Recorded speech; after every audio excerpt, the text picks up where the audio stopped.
today's project diary, I will give you a list of 35 plants that you can grow in springtime. Hi guys, welcome to Project Diaries. Now today's video is a request from the Facebook gardening group. Last week I set a poll asking people on what videos they'd like to see in the future and suggest any ideas for video titles. So this one won by far. It was 3 times the amount of votes compared to everything else, and it's what to plant per season. Now I'm also getting quite a lot of complaints from people saying my videos are either too long or too short and I don't get to the point, which is really weird. But anyway, before I start babbling, this one's for all the Goldilocks. Hopefully it's going to be just right.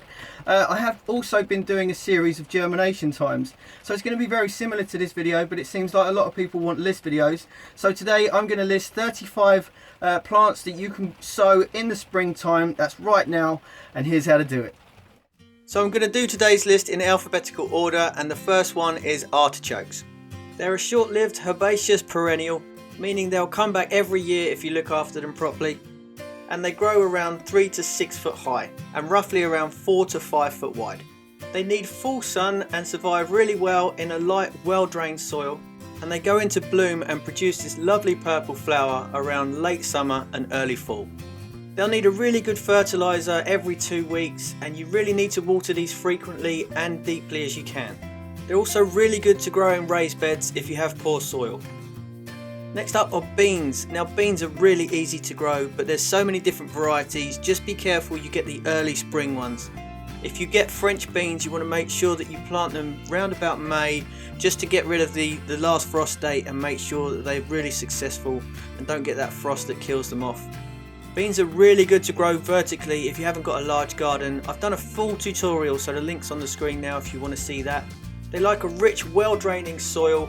They like lots of sunshine, but they can survive in partial shade.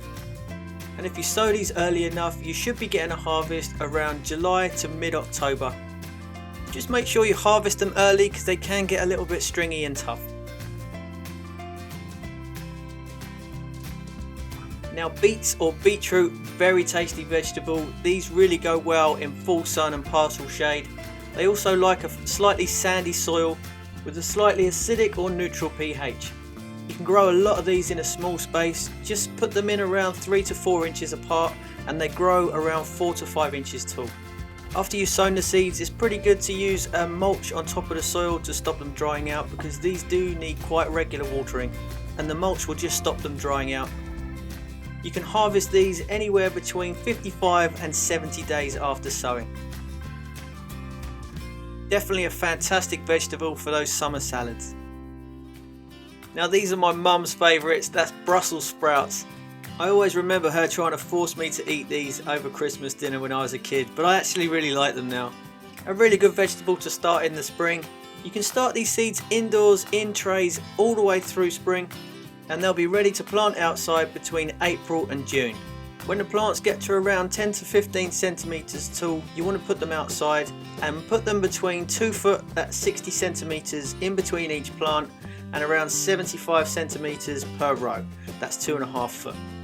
Brussels sprouts really don't need watering every day, not unless it's really hot out, but they will benefit from a good layer of mulch after you've planted them out, and like all green vegetables, they benefit from a nitrogen-rich fertiliser. Brussels sprouts are very slow growers, so they will take around 25 to 30 weeks to mature, but that means you'll have loads just in time for Christmas. You can also grow many melons, including cantaloupe and honeydew. Now I've done a video on these, the link is on the screen now. Now you can sow these seeds early spring, but they do like a warm soil over around 70 degrees Fahrenheit. I think that's around 20 degrees Celsius. They'll need full sun and really well draining soil. Now these are really hungry plants. You want to get as much organic material in the soil before you plant these out. Now it's a good idea to plant these around 35 to 40 inches apart, but if you're working in a square foot garden, I grow these vertically and you can get a lot more per square. Now melons will need lots of water, but you want to avoid watering the leaves. You want to go directly at the roots.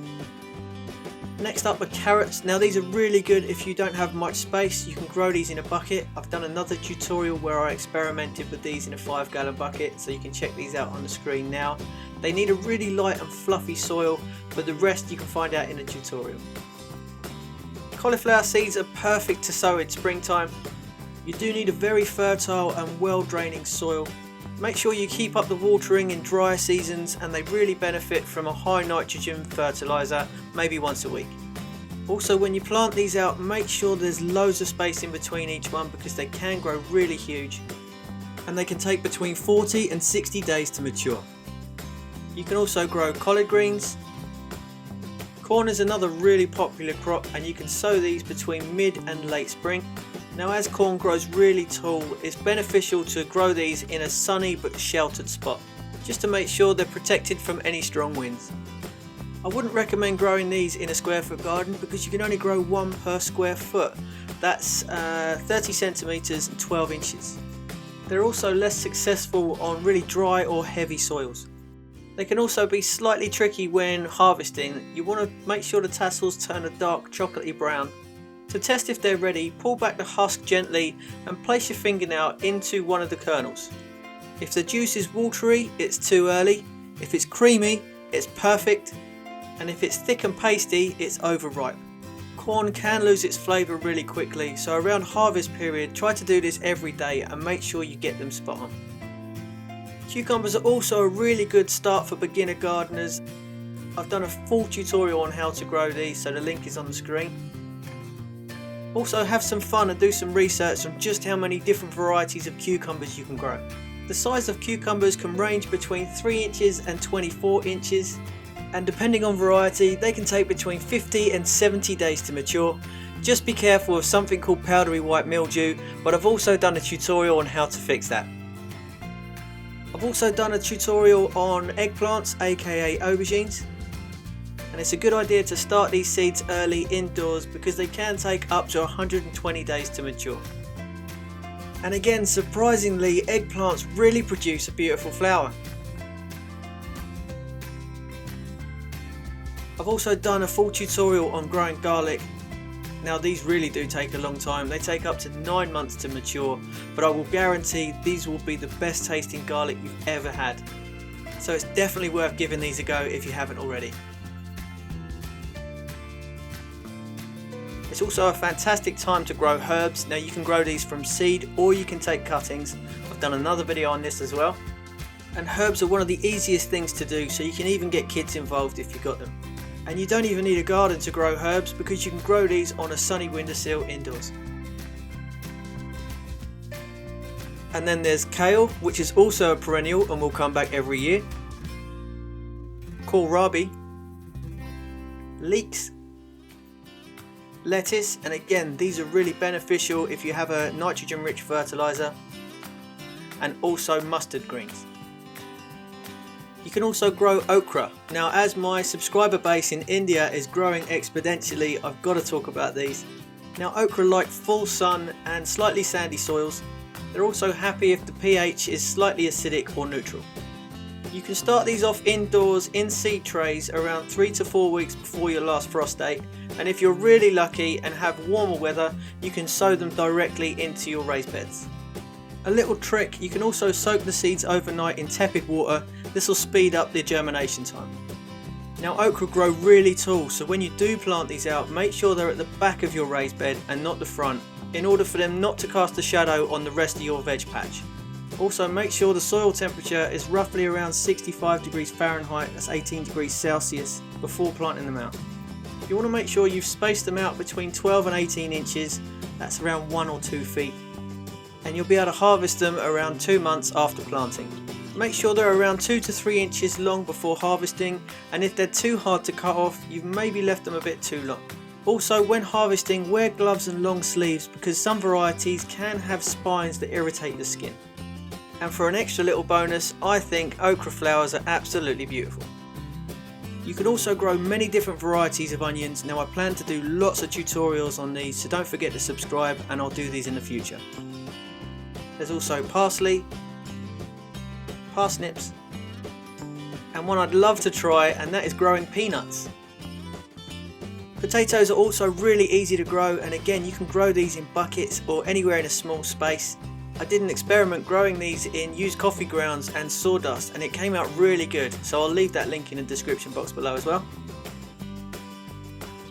Now, if your kids want pumpkins for Halloween, it's definitely a good idea to get these in early spring. Hopefully you're not only growing these for Halloween lanterns, but if you are, please save the seeds. All you need to do is put them on a baking tray and roast them off until they go golden. They make for a really fantastic tasty treat and they're packed full of goodness. Radishes are also really quick and easy to grow from seed. You can also grow Rutabaga. Now I've never eaten these, I'm guessing they're a bit like a Swede, so let me know in a comment below if that's what they taste like. It's really easy to grow spinach from seed. And all different types of squash, so that's summer squash and winter squash. I do have a tutorial on the way for this, so don't forget to subscribe. You can also grow strawberries from seed. Now I've done a whole playlist on these, so I'll leave it on the screen now, but these are really tasty if you grow them at home. Swiss chard is also really easy to grow and packed full of nutrients. And my old faithful tomatoes. Now these are super easy to grow and I've done numerous videos on these, so check out the link on the screen now and that will take you to the playlist. You can also grow turnips and also watermelon. Now watermelon needs so much water and lots of temperature, high temperatures that we don't really get in the UK. I've really struggled growing these, but that doesn't mean that you can't do them yourselves. So give them a try and let me know how successful you are. And the last one on today's list is zucchini, aka courgettes. Now these are really easy to grow, but I wouldn't suggest growing them in a square foot garden because they do grow really wide. So you need a bit of space, or you can grow them in containers. So give them a try. And there you have it. Hopefully today's video was what you all voted for and I included as much information as possible. If you enjoyed it, don't forget to give it a thumbs up and also check to see if you're still subscribed. YouTube's taking away a lot of subscribers if their accounts were dormant, so definitely click the bell button and you'll get all my future updates and notifications. Anyway, take care of yourself. Good luck growing this year. I'm going to get indoors because it's freezing. I'll see you soon. Take care. If you'd like to keep up to date on all of my future releases, click the subscribe button here. Here are some links to some of my other videos. And if you tried this or any other project, I'd love to see your progress, so please join my Facebook gardening group where thousands of people are sharing photos and ideas daily. Thanks for watching and I'll see you again next time.